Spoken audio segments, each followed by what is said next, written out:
చేసేస్తుంటుంది వాళ్ళని. అందుకని ఆయన ఎక్కడున్నాడని విచారణ చేశాడు. ఆయన ఎవరింట్లో ఉన్నాడో తెలిస్తే కదా వెళ్ళాలి. మరి నేను విచారణ చేస్తే ఆయన పరవైనాచియార్ అని రెండో భార్య ఇంట్లో ఉన్నాడు అని తెలిసింది. అక్కడికి వెడదామని బయలుదేరాడు. బయలుదేరి ఈయన ఉంటున్నటువంటి ఊరు అంబర్మాకాళం అని ఒక ఊరు. ఆ అంబర్మాకాళం నుంచి తిరువారూరు వెళ్ళాలి. ఈయన పేద బ్రాహ్మణుడు, ఏం పట్టుకెడతాడు? పట్టుకెళ్ళి ఏమిస్తాడు పాపం ఆ సుందరమూర్తి నాయనారికి? ఆయన ఏమిటి అసలు, ఆయనకి ఏమిటి ఇష్టమని విచారణ చేశాడు. ఆయనది చాలా నిరాడంబర జీవితం అండి. ఆయన ప్రత్యక్షంగా తిరువూరువారిలో త్యాగరాజస్వామి అంటారు. త్యాగరాజస్వామి వారు పుట్టిన ఊరు. అక్కడ స్వామివారి శివుడి పేరే త్యాగరాజస్వామి. త్యాగరాజస్వామి వారితో మాట్లాడతాడు ఆయన. ఆయనతో శివుడు మాట్లాడతాడు. మీరు ఆయన్ని పట్టుకోండి అన్నారు. సరే పట్టుకుంటాను, కానీ మరి పెద్ద ఆయన దగ్గరికి వెళ్ళినప్పుడు ఏమైనా పట్టుకెళ్ళాలి కదా, ఆయనకున్న అలవాట్లు ఏమిటి, నేనేం పట్టుకెళ్ళను అని అడిగాడు. అబ్బాయి మీరు పట్టుకెళ్ళడానికి అంత కష్టపడిపోవలసినవి ఏమి అక్కర్లేదండి, ఎందుకంటే ఆయనది విలాసవంతమైన జీవితం కాదు, చాలా నిరాడంబరుడు. కాకపోతే మేము విన్నది ఏమిటంటే అలర్కపత్రం అని ఉంటుంది. అలర్కపత్రం అంటే ఆ నీళ్ల ఒడ్డున పెరుగుతుంది. మన వాళ్ళు కూడా ఆషాఢ మాసంలోనూ అప్పుడు తింటూ ఉంటారు దాన్ని. అది చాలా తేలిగ్గా దొరుకుతుంది, నీటి ఒడ్డున ప్రబ్బలిలాగే పెరుగుతుంది. ఆ ఆకు పట్టుకెడితే ఆయన పప్పులో వేసుకుని చాలా ప్రీతిగా తింటారని విన్నాం మేము, అది పట్టుకెళ్ళండి అన్నారు. అదృష్టం ఏంటంటే ఈయన వెళ్ళవలసినటువంటి ఆ తిరువారూరికి, ఈయన ఉంటున్న అంబర్మాకాళంకి మధ్యలో నది ఉంది.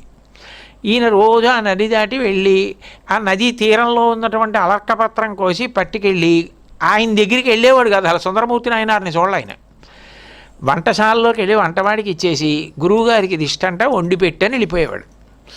అలా కొన్నాళ్ళు గడిచిపోయాయి. శివుడు చూడడం ఎందుకు పట్టుకెడుతున్నాడు ఇదంతా? తను హవిస్సు తినడానికి రావాలని. సుందరమూర్తి నాయనారి దగ్గరికి వెళ్ళి అడిగితే పోతలుగా అవన్నీ ఎక్కడ జరుగుతాయి అని ఏం విసిగుంటాడో ఆయనే పిలవాలి, అందుకని చూద్దాం అని రోజు పట్టుకెళ్తున్నాడు ఈ ఆకుకూర. శివుడు చూశాడు, ఇలా ఎన్నాళ్ళు పట్టుకెడతాడు, వీళ్ళిద్దరికీ మధ్య ఏదో సంధానం చేయాలనుకున్నాడు. అనుకుని ఆ మధ్యలో ఉన్న నదికి వరదలు వచ్చేట్టు చేశాడు. వరద వస్తే ఏం వెళ్తాడు ఈయన? ఓ 4 రోజులు వెళ్ళలేకపోయాడు. వరద తగ్గిపోయింది. ఈ లోపల ఏమైందంటే సుందరమూర్తి నాయనారికి అలర్కపత్రంతో వండిన పప్పు ఇష్టం కదూ. ఆయన తన భార్యను అడిగాడు, పరవైనాచియారిని పిలిచి, ఇవాళ 4 రోజుల నుంచి చూస్తున్నాను ఆ పప్పి లేదే అన్నాడు. పెట్టినన్నాళ్ళు ఆయన గుర్తించలేదు, పెట్టకపోతే గుర్తించాడు. అది శివమహిమ. పెట్టలేదే అని అడిగాడు. ఆవిడ వంటవాడిని అడిగింది, ఏమి నువ్వు ఎందుకు వేయలేదు అలర్కపత్రం పప్పు అని అడిగింది. అది ఎవరో బ్రాహ్మణుడు రోజు పట్టుకొచ్చి ఇచ్చి గురువుగారికి పెట్టమనేవాడమ్మా, 4 రోజుల నుంచి రావట్లేదు అంది.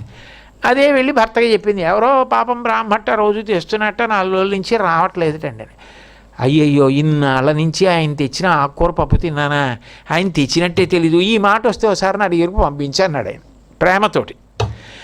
అంటే ఆయన 4 రోజులు పోయాక వచ్చి ఆకుకూర ఇచ్చాడు. ఏమయ్య బాబు నీ గురించే చూస్తున్నాను, గురుపత్ని నిన్ను కనపడమన్నారు అన్నాడు. అంటే ఆవిడ దగ్గరికి వెళ్ళాడు ఈ సోమాసిమారావు. వెళ్తే ఆవిడంది, ఆయన అడిగారు మిమ్మల్ని, అలర్కపత్రం తెస్తున్న బ్రాహ్మణుడు వస్తే తీసుకురా అన్నారు, అందుకని రండి మా ఆయన దగ్గరికి తీసుకెళ్తానండి.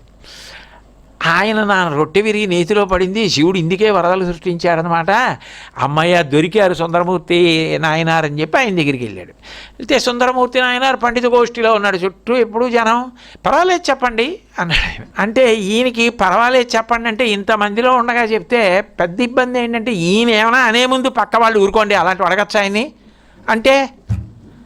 అందుకని సాధారణంగా అలాంటప్పుడు ఏమంటారంటే, కొంచెం మీ ఒక్కరితో మాట్లాడాలని అంటారు. ఒక్కరితో మాట్లాడాలా, సరే అని ఏదో ఎక్కడో ఈ చెట్టు కింద పుట్టకి దగ్గర నించుని ఏమిటి చెప్పండి అంటారు కదా. అలా సరే ఒక్కరితో మాట్లాడతావా, సరే చెప్పు అని అందరినీ పంపించేసి ఏమిటని అడిగారు ఆయన. ఏం లేదు, మీరు రోజు శివుడితో మాట్లాడతారట, నాకు ఎప్పటి నుంచో కోరిక, నేను యజ్ఞం చేస్తుంటే ఒక్కసారి